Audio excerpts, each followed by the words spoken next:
Shalom Aleichem. I'm coming to you with the fourth Torah reading. We are in Vayetzei, in the book of Genesis, Bereshit. All right, let us begin. The fourth Torah reading starts chapter 30, verse 14. The portion of Vayetzei. Let us begin. Torah is up here, wRashi is down here. Let us begin. Reuben was taking a walk during the season of the wheat harvest and found some mandrakes in the field. He brought them to his mother Leah. Rachel, having witnessed this, said to Leah, "Please give me some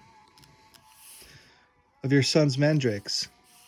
She answered her, "Is it not bad enough that you have taken away my husband?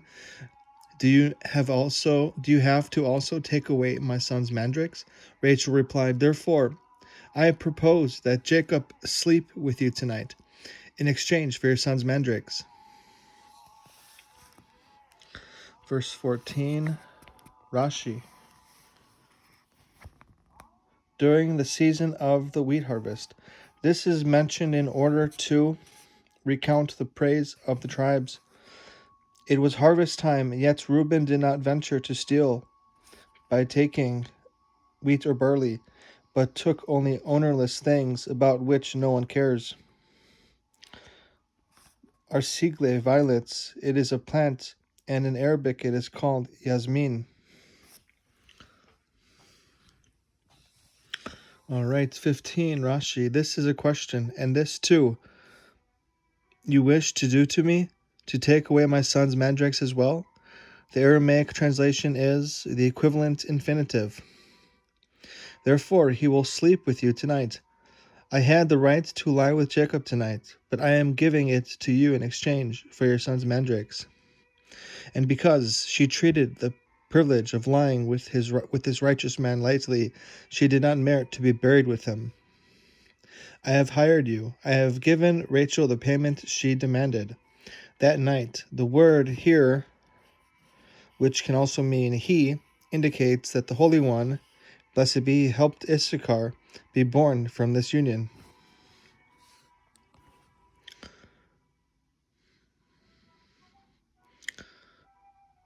Verse 16, Torah. When Jacob returned from the field at nightfall, Leah went out to greet him and said, "You are to come to me tonight, for I have hired you with my son's mandrakes."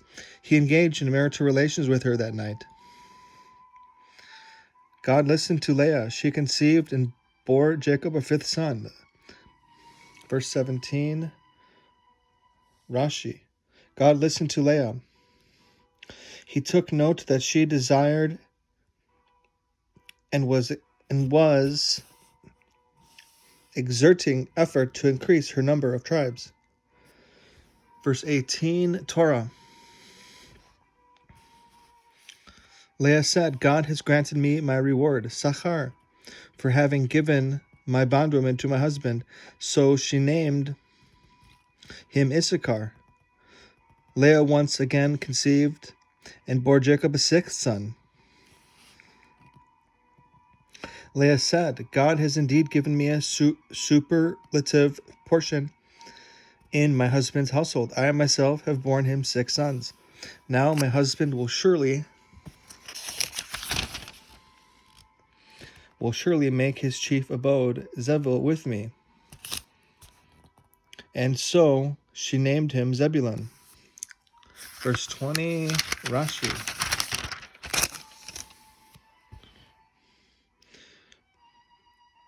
Its meaning is, as Onkelos translates it, a good portion. He will make his abode with me. This word is of the same root as a dwelling house. I'm not even going to try that. Herbergerie in Old French. A permanent home. From now on, his main dwelling place, will be only with me, for I have as many sons as all his other wives together. Verse 20, Torah. After that she gave birth to a daughter, and she named her Dinah. Verse 21. Dina, Rashi, Dina, our rabbis explained that she was so called because Leah passed judgment on herself, saying, If this one is a male, my sister Rachel will not be even like one of the bondwomen. So she prayed for the embryo, and it changed into a female. Verse 22, Torah. Then God remembered Rachel. God hearkened to her prayers and opened her womb, made her fertile. Verse 22, Rashi, God remembered Rachel. He took account of her merit, namely that she had disclosed her secret signs to her sister, and that she was distressed that she might fall to Esau's lot, because Jacob might divorce her, since she had not borne him any children. And indeed, this had entered the wicked Esau's mind when he heard that she had no children. This is expressed by the poet Eliezer HaKalir. When the ruddy one, Esau, saw that Rachel had not given birth, he wished to take her as his wife, and she was terrified. Verse 23, Torah. She conceived and gave birth to a son, and she said, God has taken away Asaph, my disgrace. Verse 23, Rashi. Gathered means here he has gathered my disgrace into a place where it cannot be seen.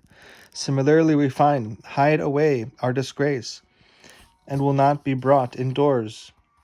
Have withdrawn their glow, and your moon will not be gathered in, which means it will not be concealed. My disgrace, for I was in disgrace because I was barren, and therefore people were saying about me that I would fall to the lot of the wicked Esau. And the Agadic explanation is, as long as a woman has no child, she has no one to blame for her mishaps. But once she has a child, she blames him. When her husband asks, who broke this object, she can answer, your son. Who ate these figs? Your son. That's funny. 23, Torah. She conceived and gave birth to a son, and she said, God has taken away Asaph, my disgrace. Verse 24, Torah. She named him Joseph, may he add, saying, may God add Yosef, another son for me.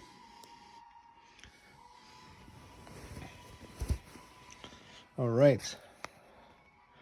Verse 24, Rashi, may God add another son for me. She knew prophetically that Jacob would produce only 12 tribes. She therefore said, may it be God's will that the one whom he is destined still to produce come from me. Therefore she prayed only for one other son. Verse 25, Torah. When Rachel gave birth to Joseph, Jacob said to Laban, please send me on my way, and I will go to my house, go to my home, and to my land. Verse 25, Rashi. When Rachel gave birth to Joseph, when the adversary of Esau had been born, as it says, the house of Jacob will be a fire, the house of Joseph will a flame, and the house of Esau will be stubble. Fire without a flame does not have effect over a long distance. But once Joseph was born, Jacob put his trust in the Holy One, blessed be he, to protect him from Esau in Joseph's merit, and therefore wished to return home. Verse 26, Torah. Give me my wives and my children for whom I have served, and I will go, for you know that during the time I worked for you, I completely fulfilled the terms of my contract. Verse 26, Rashi. Give me my wives, for I do not wish to leave except with your permission. Verse 27, Torah. Laban said to him, if only I would find favor in your eyes, and you would stay. I have learned by divination that it is on your account that God blessed me. Verse 27, Rashi. I have learned by divination. He was a diviner. he said, I have investigated with my divination and discovered that blessing came to me through you. When you arrived here, I had no sons, for it says, and here is his daughter Rachel, approaching with the flocks. Is it possible that, if he had sons, he would send his daughter to be among the shepherds? But now he had sons, as it says.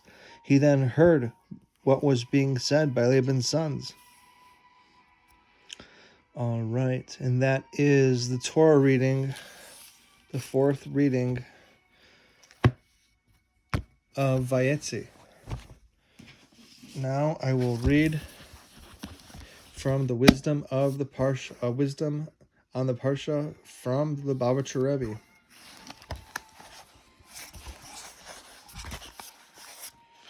All right, Vayetzei, right here on this page. Fourth reading, I just read Genesis chapter 30, verse 14 through verse 27. Knowing that his mother Leah was trying to restore her fertility, Reuben gathered for her some mandrakes, which were considered to promote fertility. God indeed restored Leah's fertility, and she had 2 more sons and a daughter. Rachel then finally conceived and bore her first son, whom she named Joseph. The title of this wisdom is called It's Never Too Early to Educate. Reuben was taking a walk during the season of the wheat harvest and found mandrakes in the field. In the harvest season, cut grain is lying unsupervised in the fields, and people can easily get away with taking some for themselves. Yet Reuben gathered only ownerless wild mandrakes. He knew that it was not right to take wheat that did not belong to him. Reuben was a mere child in this episode, no more than 5 years old, yet he possessed the moral fiber to go against the immoral practices of his society.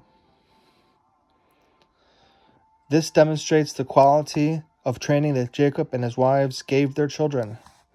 Even as children, unable to fully comprehend the precepts of the Torah, they knew to follow the example of Jacob, who was scrupulously honest in all his dealings. Similarly, we should never think that our children are too young or unsophisticated to notice our behavior or to be taught to be ethical. Rather, we can and should begin their moral education from the youngest age. Amen. And that was the wisdom on the Parshiot by the Lubavitcher Rebbe.